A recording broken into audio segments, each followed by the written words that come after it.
que los peligros del sensacionalismo y del alarmismo en el estudio profético. El problema del alarmismo y del sensacionalismo viene porque desde el principio Jesús ya nos alertó del peligro y el problema del engaño cuando se habla de profecías. ¿Sí? En San Mateo capítulo 24, Jesús afirmó de forma clara que se levantarían muchos falsos profetas y estos engañarían a muchos. ¿No? Cuando una persona dijera a usted, mire aquí, ahí está el Cristo, ¿no? O allá está Él, ¿no? No lo creen, ¿sí? Porque van a surgir falsos cristos y falsos profetas, operando grandes señales de prodigios para engañar, si posible, a los propios electos, a los hijos de Dios. Y Jesús dice, yo les he predicho eso a ustedes. Así, si dijeren, él está en el desierto, no salgan. Si dijeren, él está en el interior de la casa, no lo crean. ¿Sí? Porque el engaño sería algo que iba a acontecer durante todo el periodo de la dispensación cristiana en relación a las profecías, ¿no? Y nosotros miramos que el engaño y la profecía es un problema antiguo, ¿sí? Un problema ya viejo, como lo vemos desde el Antiguo Testamento. Aquí solamente un ejemplo. Tenemos allí la lucha de Jeremías contra los falsos profetas en Judá y en Babilonia. ¿Sí? Y estos profetas tenían una predicación sensacionalista, alarmista, ¿sí? Y que, sin embargo, tuvo consecuencias trágicas, terribles para el pueblo de Dios. ¿Sí? Vemos el capítulo 27, si uno mira el capítulo 27 de Jeremías, tenemos allí la referencia a los falsos profetas que daban falsas esperanzas que llevarían al pueblo a la muerte, la destrucción. ¿Sí? Y ahí teníamos, se dice, el profeta Jeremías habla que la gente no debería creer a los falsos profetas que decían que los vasos, todo lo que había sido llevado de Jerusalén a Babilonia, iba a retornar rápido y que Babilonia sería destruida. ¿Sí? Y así contradecían la palabra profética que Dios había dado a Jeremías. Un caso muy interesante, Jeremías capítulo 28. Tenemos ahí el profeta Ananías. ¿Sí? Y ese profeta va a combater a Jeremías así, ¿no?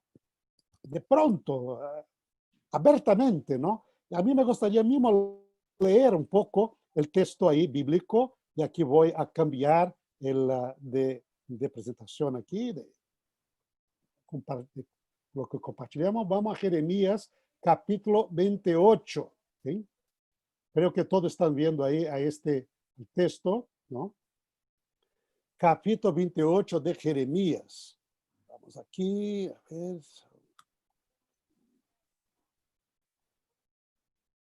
Aquí. Tenemos ali que dice, aconteció el mismo año, en principio del reinado de Sedequías, rey de Judá, y el cuarto año, el quinto mes de Ananías, que Ananías, hijo de Asur, profeta que era de Gabaón, me habló en la casa de Jehová, delante de los sacerdotes y de todo el pueblo, diciendo, así habló Jehová de los ejércitos, Dios de Israel, diciendo, quebranté el jugo del rey de Babilonia. Dentro de 2 años de días, tornaré a este lugar todos los vasos de la casa de Jehová, que Nabucodonosor, rey de Babilonia, llevó de este lugar para meterlos en Babilonia. Y yo tornaré a este lugar a Jeconías, ¿sí? Hijo de Joacim, rey de Judá, y a todos los transportados de Judá que entraron en Babilonia, dice Jehová, porque yo quebrantaré el yugo del rey de Babilonia. Entonces respondió Jeremías, profeta, Hananías, profeta, delante de los sacerdotes y delante de todo el pueblo que estaba en la casa de Jehová, y dijo Jeremías, profeta, amén, así lo haga Jehová, confirme Jehová tus palabras, ¿sí? Que retornen los vasos, que retornen los exilados, los transportados, que vengan de Babilonia, que así sea. Pero, sin embargo, ¿sí? Acuérdate que los profetas, verso 8, que fuera antes de mí y antes de ti en tiempos pasados, profetizaron sobre muchas tierras, en grandes reinos, y hablaban de guerra, de aflicción, de pestilencia. El profeta que profetizó paz, cuando sobreviene la palabra del profeta, será conocido que en verdad lo envió Jehová. ¿Sí?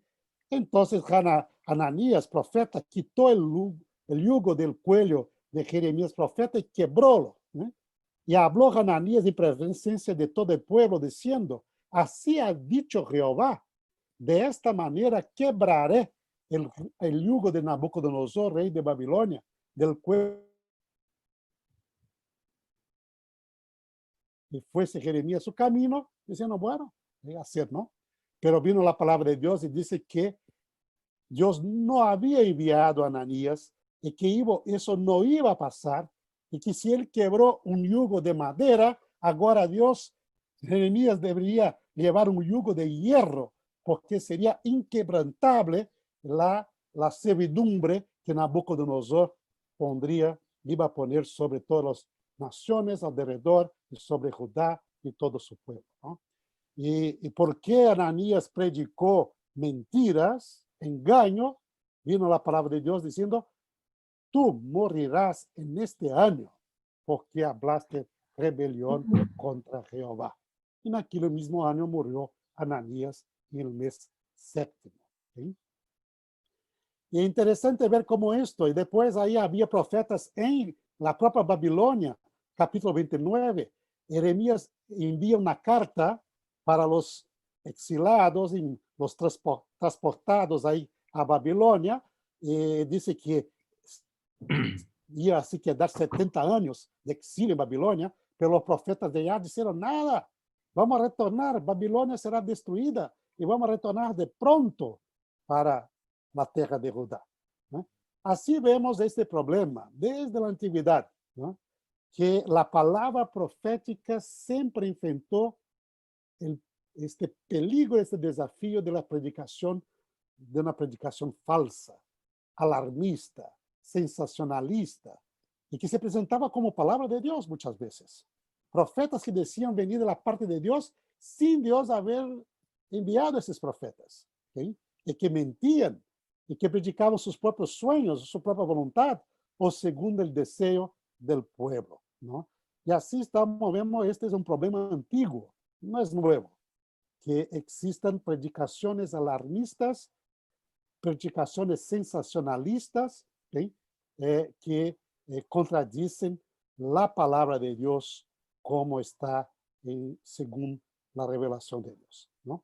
Y la consecuencia de estos, vemos aquí, fue que la gente se endureció en su rebelión. Se quedaron ahí en esta rebelión. Fue reforzada una esperanza equivocada, falsa, ¿no? Que había de restauración y victoria, y resultó en la destrucción total de la nación y su exilio en tierras lejanas. ¿Sí? Entonces, ve, el problema de este tipo de predicación es que al final lleva a rebelión y a la destrucción mismo del pueblo de Dios, de la iglesia del Señor, en vez de fortalecerla, ¿no? Entonces ahí tenemos esta situación en el Antiguo Testamento. Pero también tenemos aquí varias experiencias de una predicación sensacionalista, alarmista, profética, en la iglesia primitiva, en la iglesia del primer siglo. ¿Sí? Hay un libro de segundo de los Tesalonicenses, ¿sí? Que fue la segunda carta escrita por Pablo, uno de los primeros escritos del Nuevo Testamento, probablemente escrito en los años 50 o 51, pocos meses después de la primera carta a los tesalonicenses. ¿Sí? Vemos ali una predicación sensacionalista. En este tiempo, menos de 20 años después de empezar la predicación cristiana como iglesia, ¿sí? Ahí estamos, años 50, 51, ni siquiera había pasado 20 años, ya tenemos este problema en la iglesia cristiana primitiva. ¿Sí? Ahí Pablo escribe en los capítulos 2, versos 1 a 2, ¿no? O versos 2, dice, hermanos, lo que dice respecto a la venida de nuestro Señor Jesucristo y a nuestra reunión con Él, pedimos que no se deje engañarse fácilmente y cambiar su modo de pensar, ni se quede ahí perturbados, ni siquiera por espíritu, ni por palabra, ni por carta, como si fuera de nosotros, dando a entender que el día del Señor ya llegó. ¿Sí? Entonces es interesante ver que los días de Pablo, en esta iglesia que había pocos años de existencia, ya había gente que predicaba en nombre de Pablo, diciendo que era revelación recibida por Pablo. Y decía ahí que había una revelación por medio del Espíritu. Otro que habían escuchado la predicación de Pablo, ¿sí? O que habían leído la carta de Pablo y mentían, ¿sí? Y mentían. Y decían que el día del Señor ya había llegado y que estaba viviendo la escatología realizada, ¿sí? En este momento. ¿Sí? Y ve que esto es un problema que estaba distrayendo a la iglesia y la iglesia tenía una comprensión que ya estaba por terminar la historia humana en sus días. ¿Sí? La consecuencia que vemos en eso es interesante, porque quizás vamos a leer esto en segunda de la carta de Tesalonicenses del capítulo 3. ¿Sí? Parar aquí y cambiarla para el texto bíblico. ¿Sí? Colocar aquí Tesalonicenses, vamos ahí, segundo Tesalonicenses, ¿sí? El capítulo 3, el verso 6, ahí estamos. Y ahí dice, ¿no?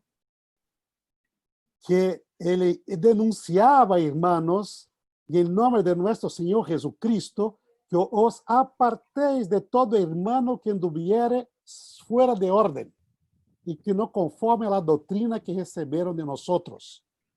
Porque vosotros mismos sabéis que manera debéis imitarnos. Pablo trabajaba, se esforzaba, ¿sí? Y providenciaba todas sus necesidades, pero sin embargo, esos hermanos, ¿sí? ¿Qué estaban haciendo? ¿Sí? Ellos no trabajaban, dice el verso 10, porque aún estando con vosotros denunciamos esto. Si alguno no quisiera trabajar, tampoco coma. Porque oímos que andan algunos entre vosotros fuera de orden, no trabajando en nada, sino ocupado en curiosear, ¿sí? Y se meten en la vida de las otras personas. ¿Sí? Y Pablo, o sea, estos hermanos predicaban que ya el día del Señor había llegado y que uno no necesitaba más trabajar. ¿Sí? Y no trabajaban. Pero para comer, iban a la casa de los hermanos que trabajaban para comer su comida. ¿Sí? Y ahí Pablo dice, ¿qué pasa aquí? ¿Sí? Estos hermanos que predicaban esta predicación escatológica, sin embargo, porque tanto creían en la profecía, no querían más trabajar, pero sí querían comer la comida de la gente. Y se metían en la vida de la gente. Está en la casa, yo no hacía nada, entonces metían en la vida de la gente, hablando de criticando aquello, se metían en los problemas donde no eran invitados, ¿no?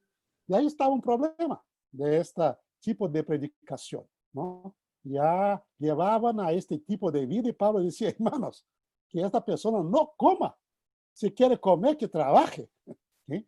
Y así tenemos a veces gente que son así, ¿no? Le decía al pastor Adolfo en momento con los brasileños, aquí mismo en nuestro campus tenemos aquí un hermano que es muy dedicado, muy celoso, ¿no?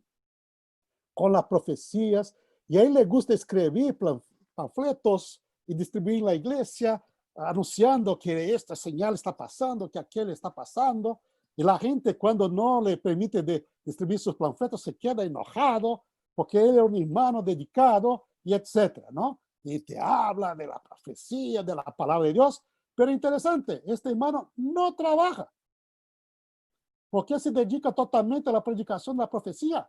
¿Sí? Pero ahí una vez, ahí estaba conmigo en el auto y bajábamos juntos, estaba él pidió que pues, si podía bajar conmigo, estaba ahí, pero entonces empieza a pedir dinero.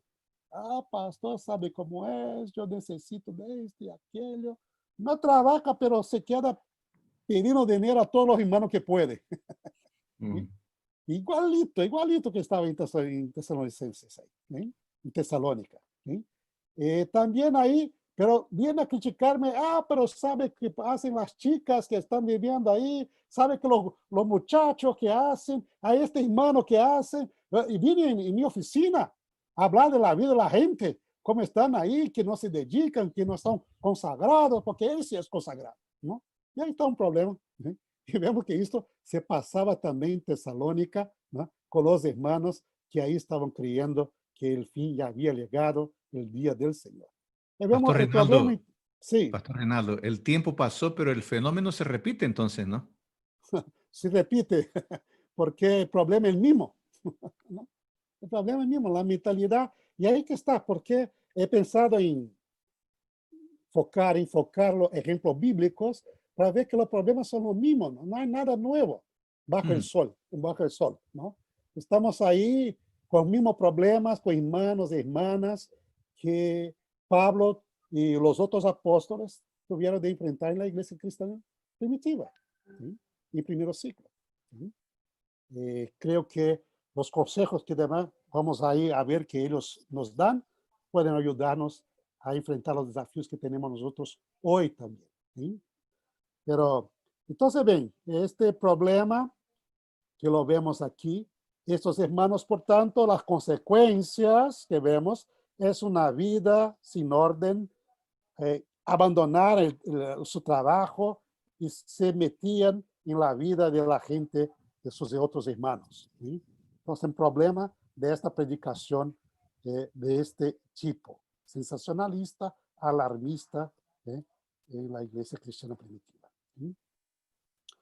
Un otro ejemplo interesante, es un verso que mucha gente no considera o no reconoce escatológica, pero es interesante el estudio que Gordon Fee, ahí está la referencia, hace en su obra sobre la epístola a los Corintios, la primera epístola, la carta de Pablo a los Corintios, en la serie el New International Commentary the New Testament, ¿sí?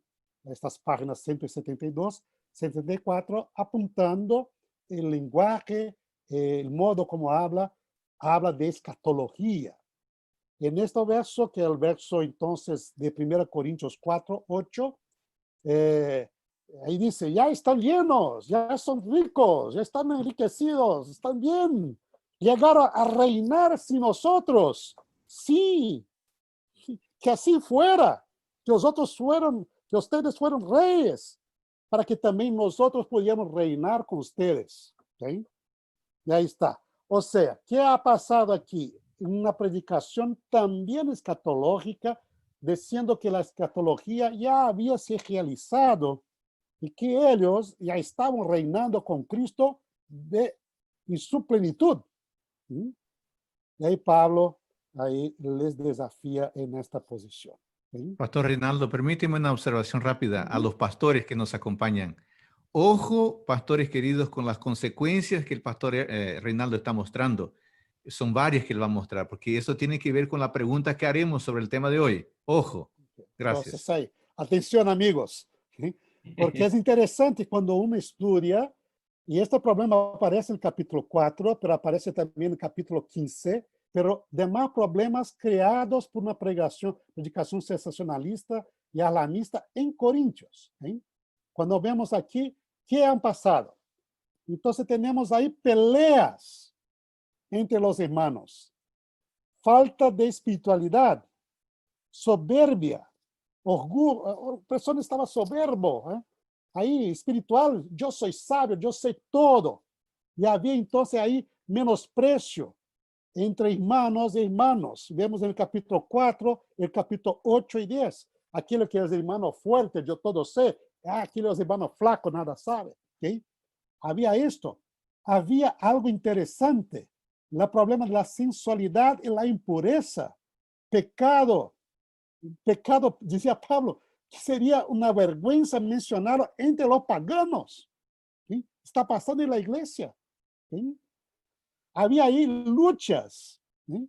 Peleas entre hermanos, mismo llevando hasta hermanos llevando a la corte otros hermanos. ¿Sí? Había mucho lío, confusión en la iglesia, sea en la parte litúrgica o relacional. ¿Sí? Hermanos queriendo hablar, yo hablo lengua, aquello, y se peleando. Pablo tiene de hablar sobre el don mayor, lo don del Espíritu mayor que el amor, para que la gente se acalmase y tuviese orden en la iglesia. ¿Sí? Y había la negación de verdades bíblicas. En esta parte, la verdad fundamental del cristianismo de la resurrección. ¿Sí? Llegaba a negar esto. ¿Sí? ¿Por qué? Porque ya tenía una escatología realizada. ¿Sí? Ya estaban viviendo en el reino de Dios. ¿Sí? Y el reino de Dios ahí, que parece más, más bien el reino del enemigo que el reino de Dios. ¿Sí? Y es interesante, porque cuando uno llega a esta predicación, y el desafío, aquí está, lo presentamos el trabajo de Fi, muchos de esos problemas venían de esta predicación escatológica equivocada, ¿sí? Pero sensacionalista, alarmista, ¿no? Y es interesante que cuando uno mira la realidad, muchas veces estos son problemas que ocurren en nuestra iglesia mismo, cuando esto se pasa. ¿Sí? Si uno se acuerda, en los años 80 tuvimos ahí aquel gran masacre de Waco, en Texas, ¿sí? Con David Koresh. Esto es bien conocido, pero debemos acordarnos que David Koresh y la gente que murió en este contexto, prácticamente todos eran adventistas del séptimo día. El que llegó a ser llamado David Koresh empezó una predicación sensacionalista, alarmista, en nuestras escuelas. Gente saliendo de nuestras escuelas superiores, escuelas universitarias, en Estados Unidos, sobre todo en la costa oeste, ¿sí? De Estados Unidos. Ahí salieron estos jóvenes. Pero ahí después, ¿qué pasa? Pasa que empiezan con esa verificación, ¿no? La gente empieza a vivir juntos, se separan porque quieren se preparar para la venida del Mesías, pero después de esto empieza a haber desequilibrio, como había en Corintio, sensualidad, ¿sí? Y tenemos ali problemas de sexo de David Koresh con varias chicas, con otras mujeres, una situación de desequilibrio, de falta de control total, y después ahí, después hostilidad, mentira, desarrollo del error, porque uno empieza a predicar, empezar a considerar David Koresh como un Mesías, ¿sí? Su propio nombre, David Koresh, ahí sería Koresh Ciro, él era el Ciro que había de venir, ¿sí? Y al final hubo violencia, suicidio y muerte. Esto todo con una predicación alarmista, sensacionalista, que pegó puntos de la Biblia, pero lo interpretó de forma equivocada, y la cosa es seria. Y esto se pasó no solamente en Estados Unidos. Le contaba a los amigos brasileños que yo conocí un muchacho y esto se pasó aquí en Brasil. Este tenía el mismo tipo de cosa, acabó llevando a un grupo de hermanos y hermanas a una chácara, ¿no? Ahí de una hermana, y empezaron a se pasar la misma cosa. Inmoralidad, y etcétera, a ver este chico como profeta, como casi Mesías, y después la cosa se fue, y acabó más de 30 personas se mataron en suicidio. O sea, una situación muy infeliz con gente adventista del séptimo día, ¿sí? Que empezó todo con una predicación sensacionalista, alarmista, que llevó a este resultado. Sea en Estados Unidos, sea aquí en Sudamérica en Brasil se pasó también. ¿Sí? Entonces, uno no puede menospreciar lo que puede pasar cuando, con peligro de ese tipo. ¿Sí? Vemos ahí el caso de Corinto. ¿Sí? ¿Okay?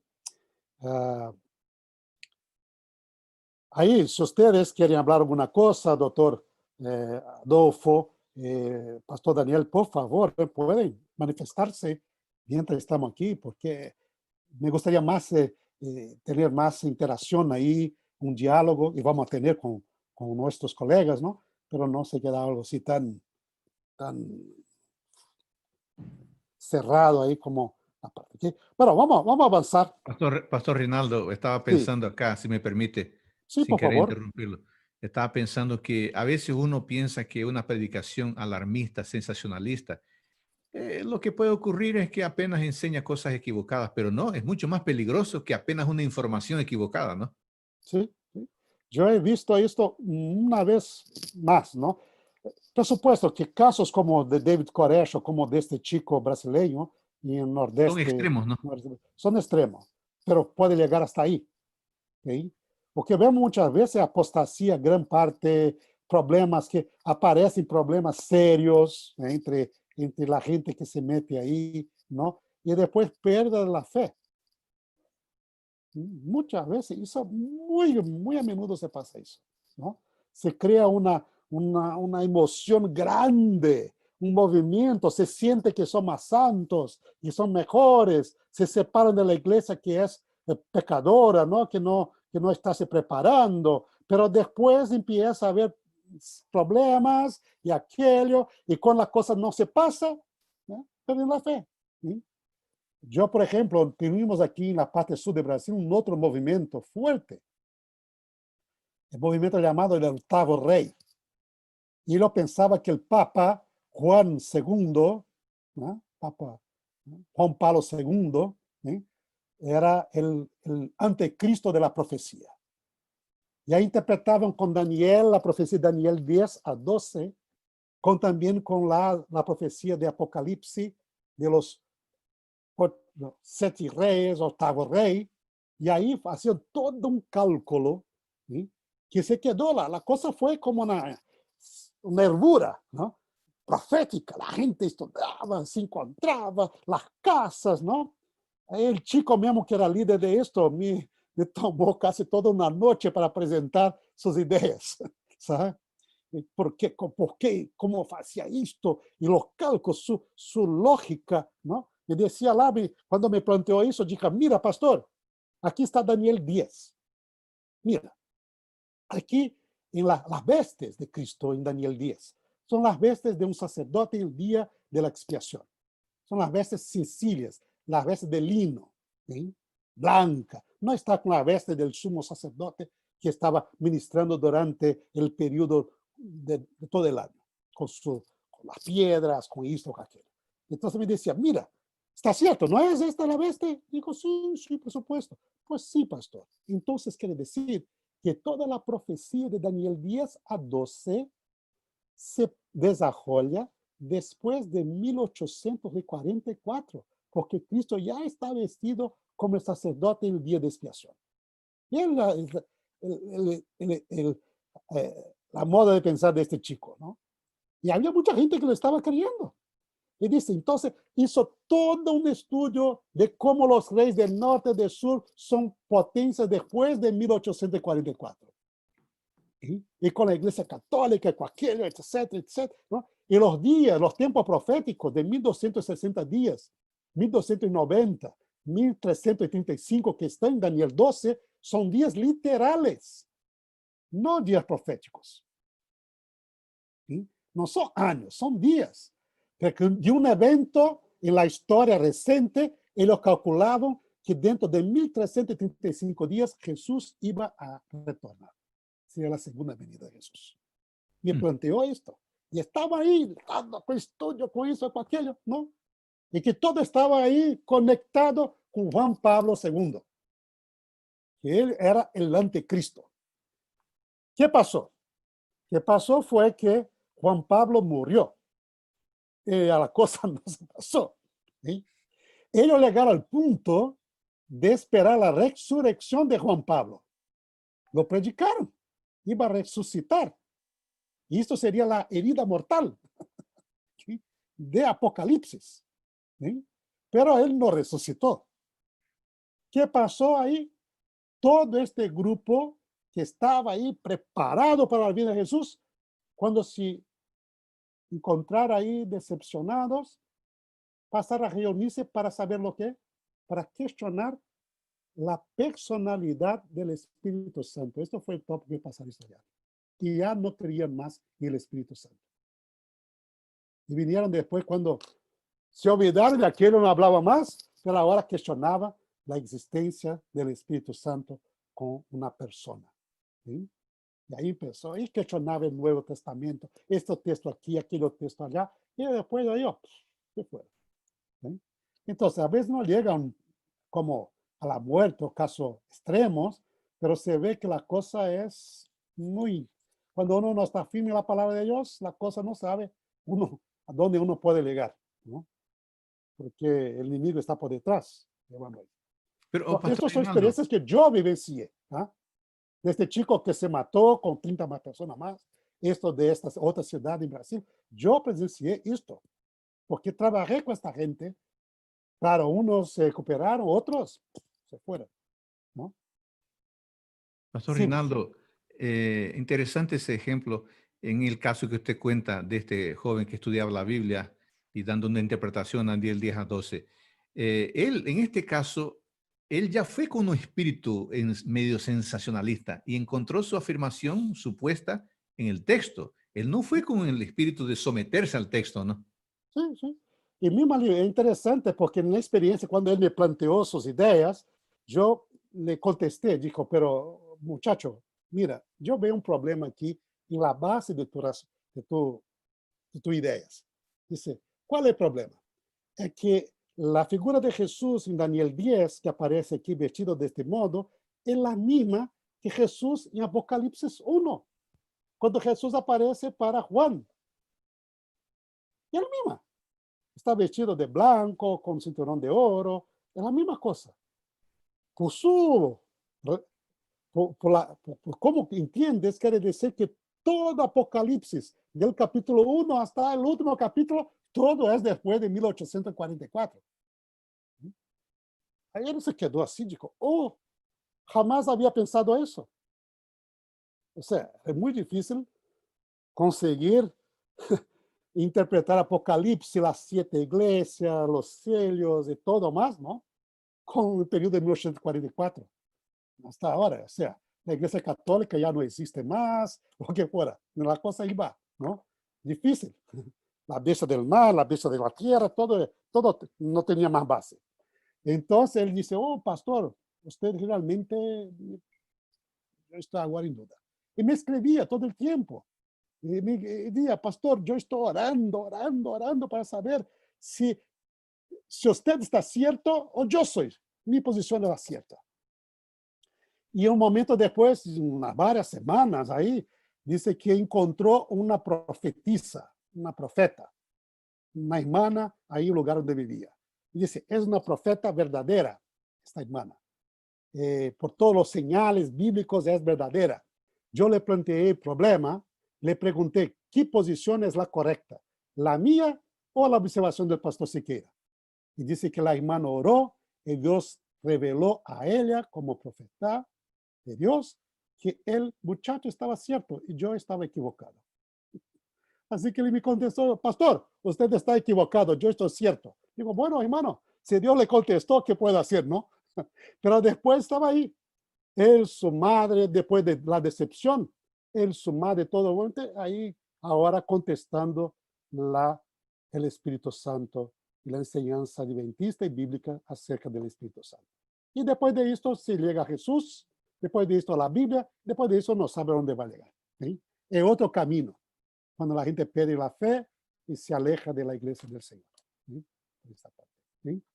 Bueno, ahí está un ejemplo más. Bueno, vamos avanzando para terminar nuestra ponencia. Entonces ahí tenemos Otro ejemplo que podemos tener aquí es de Pablo escribiendo a Timoteo en su primera carta, esto en los años 65 o 66 de nuestra era, hablando de los falsos maestros que predicaban con fervor escatológicos. Y dice aquí, ahora el Espíritu afirma de modo claro que en los últimos tiempos muchos van a apostatarse de la fe por obedecer a espíritus engañadores, a ensino de demonios, por la hipocresía de los que hablan mentiras y que tienen la conciencia ahí cauterizada, creo que hay esta palabra, o sea, que está ahí quemada, ¿no? Que prohíbe el matrimonio y que exige abstinencia de alimentos que Dios creó para serem recebidos con gratitud, con acción de gracia, por lo que creen y conocen la verdad. O sea, este grupo aquí estaba ya predicando que el tiempo había llegado, perdón, y que ya no era más tiempo para casarse y ni siquiera tiempo para comer comidas que Dios había creado. Pablo remete a la creación, a Génesis, comida que Dios había permitido al ser humano, ya no. Hay un estilo de vida, una consecuencia aquí más santa, ¿sí? Que al final llevaba a la apostasía, hipocresía y esta consagración total a Dios, pero que no era verdadera, ¿eh? Era solamente una de apariencia, pero no real, ¿sí? Y ahí está. Como decía un amigo, el doctor Ducan, muchas veces el ser humano es más santo que Dios. Y una predicación unas veces, porque Pablo Dios creó esto y bendició esto. Y Dios ordenó que la gente pudiera disfrutar de esto, matrimonio, ese tipo de comida, pero sin embargo, una predicación sensacionalista muchas veces desarrolla la necesidad de un estilo de vida totalmente, el estilo de vida es importante, hermanos, ¿bien, amigos? Pero hay hermanos, y ustedes conocen, yo conozco también la iglesia, que son más santos que Dios y que exige más que Dios y más que la Biblia. ¿Por qué? Porque llegamos a este momento profético, ¿sí? Y la cosa se pasaba también ahí, en esta es la ciudad de Éfesos, donde Timoteo estaba ahí como ministro, ¿no? Estaba se pasando esto. Entonces, en la secuencia, vemos avanzando ahí, vemos entonces que eso se pasa también en otras epístolas. En la segunda epístola habla de esto, segunda de Pedro también, Judas también, los problemas de los falsos maestros y la escatología, ¿sí? Esos tiempos difíciles que viven a venir, donde la gente no soportaría más la sana doctrina, ¿sí? Pero ellos, de contrario, se cercarían de maestros para, según su voluntad, para escuchar aquello que ellos desean escuchar, ¿no? Y a consecuencia, por tanto, apostasía de fe, rebelión, corrupción, negación de la verdad, ¿sí? Este ejemplo. ¿Cómo lidar con estos problemas? ¿Sí? Ahí queremos ahí avanzar en esto. Hay algunas orientaciones bíblicas que ustedes conocen bien. Me gustaría aquí de recordarnos, podemos recordarnos de estas recordaciones bíblicas que para lidar con el problema, y quizás una otra puede ser ahí añadida aquello que usted ya conoce también, ¿sí? Tenemos el cumplimiento de la profecía. Deuteronomio 18, 20 a 22. ¿Cómo saber si un profeta es verdadero? Saber si aquello que ele profetizó, ¿sí?, se cumplió. Entonces, eso sería la palabra del Señor, ¿sí? Si no se cumpliera, entonces esta no era la palabra que Dios había hablado. El profeta habló de sí mismo, ¿sí? Y ahí dice, ver, nosotros, este es el cumplimiento de la profecía, una de las orientaciones básicas de la Biblia. Sin embargo, debemos recordarnos que cuanto a la profecía, hay profecías que son incondicionales. Profecías clásicas, incondicionales, como el nacimiento del Mesías, su muerte llevando nuestros pecados, ¿sí? Eso se cumplió El pueblo de Dios no era fiel a Dios en la época, sin embargo, esto se cumplió. Son profecías da parte de profecía clásica, está en Isaías, pero es incondicional. Es aquello que Dios va a realizar para llevar adelante el plan de redención. ¿Sí? Acciones de Dios. Y son incondicionales en esto. ¿Sí? Y hay profecía apocalíptica que también tiene una naturaleza incondicional. Sin embargo, tenemos la profecía condicional, ¿sí? Que es bueno recordarse que hay dos aspectos en esta profecía. Profecías condicionales que Dios desea que se cumplan, como la profecía de salvación, de prosperidad, de bendición, pero esa depende de la respuesta del pueblo, ¿okay? Muchas veces. Y muchas de estas profecías que están en Jeremías, Ezequiel, Isaías, nunca se cumplieron y ni van a cumplirse, porque no fueron seguidas por fe y por fidelidad de la parte del pueblo de Dios. Pero hay profecías condicionales que Dios desea que no se cumpla. Él anuncia la profecía para que no se cumpla. ¿Sí? Estos normalmente son profecías de juicio cuando aún hay esperanza para conversión, para arrepentimiento, para que Dios pueda traer su pueblo de vuelta a sí mismo. ¿Sí? Y ahí está, cuando él predica, por ejemplo, Jonas predica sobre Nínive. Él predica, él no predica de forma condicional. Si usted no se convierte en 40 días, Nínive va a ser destruida. No, él predica de forma directa. En 40 días, Nínive será destruida. Pero el objetivo de Dios es que no se cumpliese eso. Y Jonas se queda después enojado porque sabía que este es el objetivo de Dios. Y como el pueblo se arrepintió, se volvió a Dios, en ayuno, se ayunaron y confesaron sus pecados, Dios logró lo que buscaba, perdonar y salvar a los ninivitas. Lo mismo está ahí en los textos de Jeremías, dice, ¿por qué ustedes están creyendo en los profetas falsos? Submétase al yugo de Nabucodonosor para que vivan y para que el país no sea destruido. O sea, había una predicación de juicio, pero sin embargo aún había posibilidad de cambiar el futuro. Y Dios buscaba esto. Por tanto, era condicional.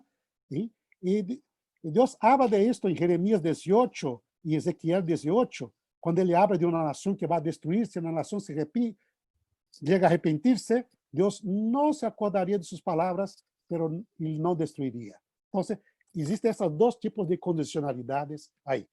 La que Dios busca cumplir, pero depende de nosotros, y la que Dios busca no cumplir, y también depende de nosotros, ¿no? Y por tanto, en esto debemos acordarnos cuando se habla de cumplimiento, de cumplirse la profecía que fue anunciada por el profeta. ¿Sí? Esa primera orientación.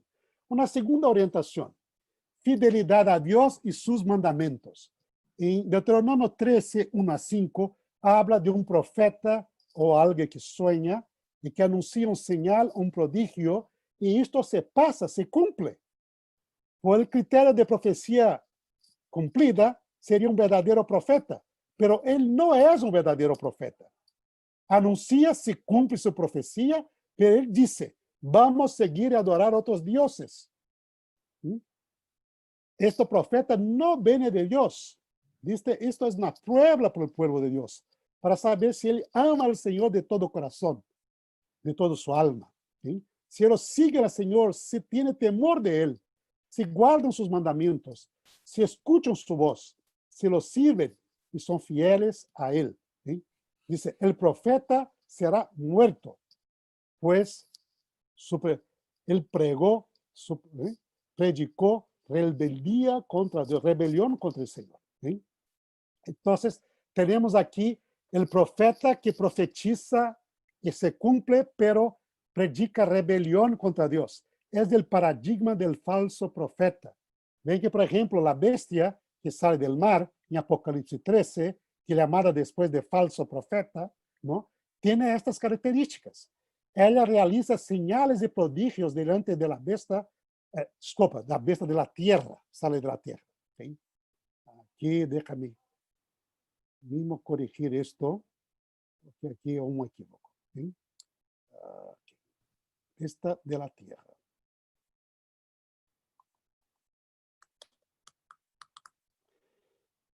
Entonces, esta bestia que sale de la tierra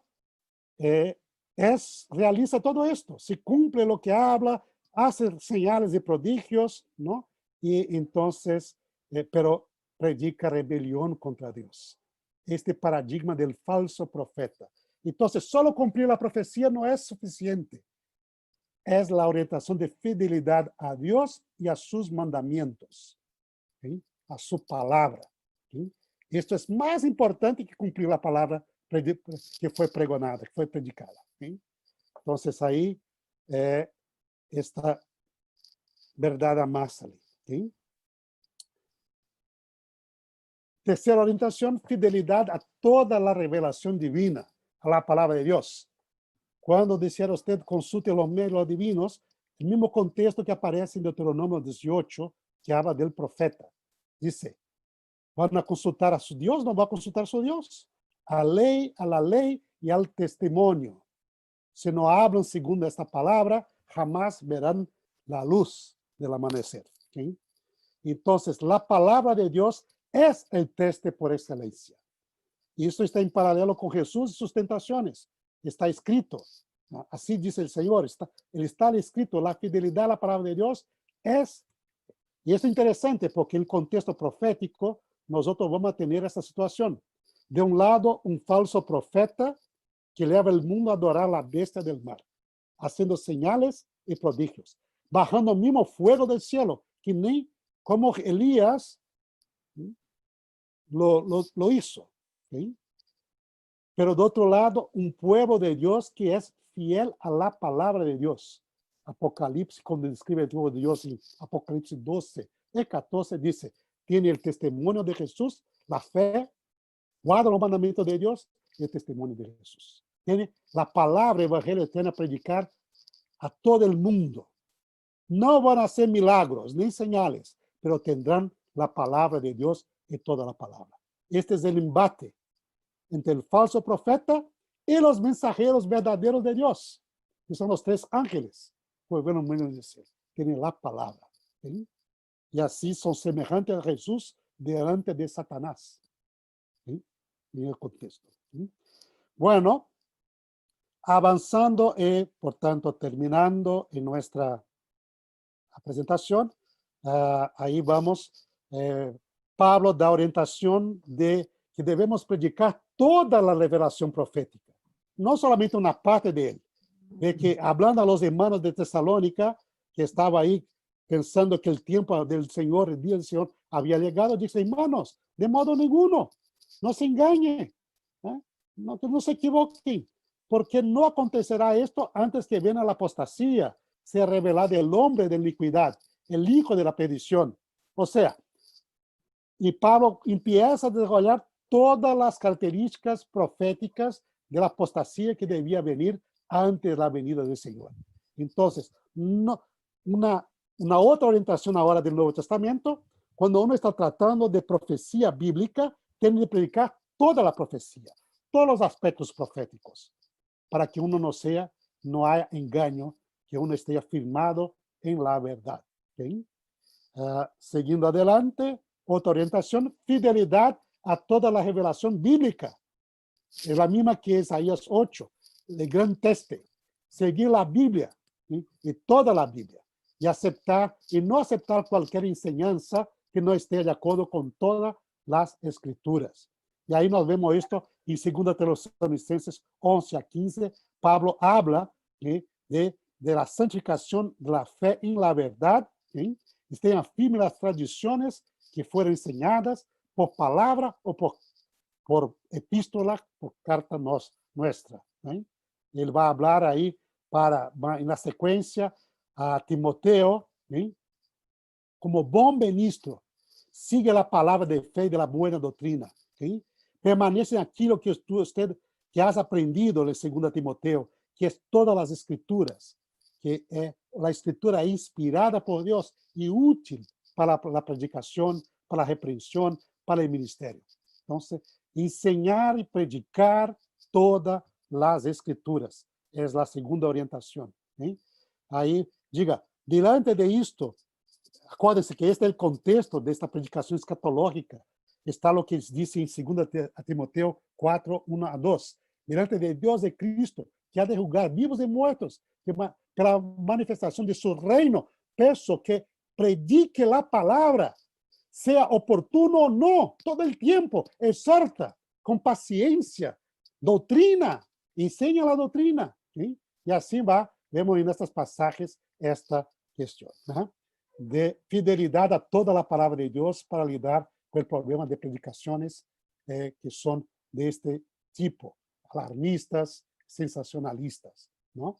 Y otra cosa, lidar con firmeza y también con compasión con los que se equivocan.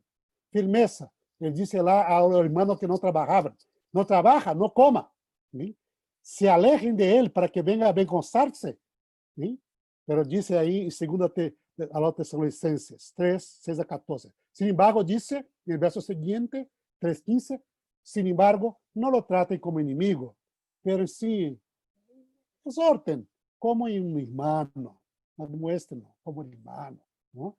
Escreva esas cosas para que no sea avergonzado, pero al contrario, para demostrarlos como hijos amados. Entonces, firmeza, pero también compasión, para salvar a los que pueden ser salvados. Y esto lo vemos siempre junto, en todas las cartas de Pablo, vemos ahí en 1 Corintios 4, en Timoteo, en 2 Timoteo, también la carta de Pedro y la carta de Judas. ¿Sí?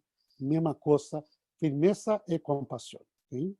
Como dice Judas aquí, versos 22 y 23, que puedan salvar quizás algunos de los equívocos y los engaños de este tipo de predicación. A manos de la iglesia o la gente del mundo que están escuchando a este tipo de enseñanza. ¿Sí? Bueno, pastor, tengo aquí 5 puntitos, a ver nuestro tiempo, cómo está, qué me dice. Pastor Reinaldo, esos 5 puntos de los próximos que va a presentar son muy importantes. Por favor, preséntelos y ahí vamos para las preguntas. Ok, de acuerdo. Entonces vamos a hacerlo aquí rápido. Entonces, algunos puntos que yo creo son importantes acerca de la predicación sensacionalista y alarmista que vemos nosotros en nuestro medio como adventistas. La cuestión del anticristo y el poderío de dominio mundial. Vemos en nuestra iglesia hermanos y pastores con perspectivas futuristas de la venida de un anticristo que va a se manifestar ahora. Puede ser papa, un líder mundial, lo que sea. Algunos tienen teorías conspiratorias, de ahí cuando las logias masónicas, los Illuminatis, ¿no? Y toda esta predicación distrae a los hermanos de la revelación profética acerca del anticristo. El anticristo es el cuerpo pequeño. Y va a aparecer, no está por manifestarse. Ya se manifestó desde la caída del Imperio Romano, de su división en 10 reinos. O sea, desde el siglo IV. Está ahí firme y fuerte, mismo con sus desafíos políticos, con lo que se pasó en la historia, pero está ahí. No es una persona, porque este poderío del anticristo iba a tener una supremacía durante 1260 años. Ningún ser humano vive esto. Es un poderío, es o sea, no es un ser humano. Puede venir un papa, entrar a otro, la verdad no va a cambiar. Este poderío está ahí desde 4 siglos, ¿no? Y va a quedarse hasta el fin. Así lo enseña las profecías de Daniel y también de Apocalipsis. ¿Sí? Entonces, esta perspectiva futurista, estas teorías conspiratorias, distraem la atenção daquilo que é a profecia clara bíblica, não? Daquilo que devemos realmente estar nossa atenção. A fecha do retorno de Jesus, ¿sí? A tentação de marcar datas na fecha sempre está presente. ¿Sí? Verso a declaração de Jesus que a fecha, o dia de sua segunda venida, nadie lo sabe. Nadie. Não há como marcar. Sin embargo, temos aí irmãos como este hermanito aí que, com seu cálculo profético de Daniel Díaz Atose, sabia a fecha da venida de Jesus, com a profecia desde aí, com a conclusão de 1335 dias, después de un evento histórico que él lo planteaba. ¿Sí?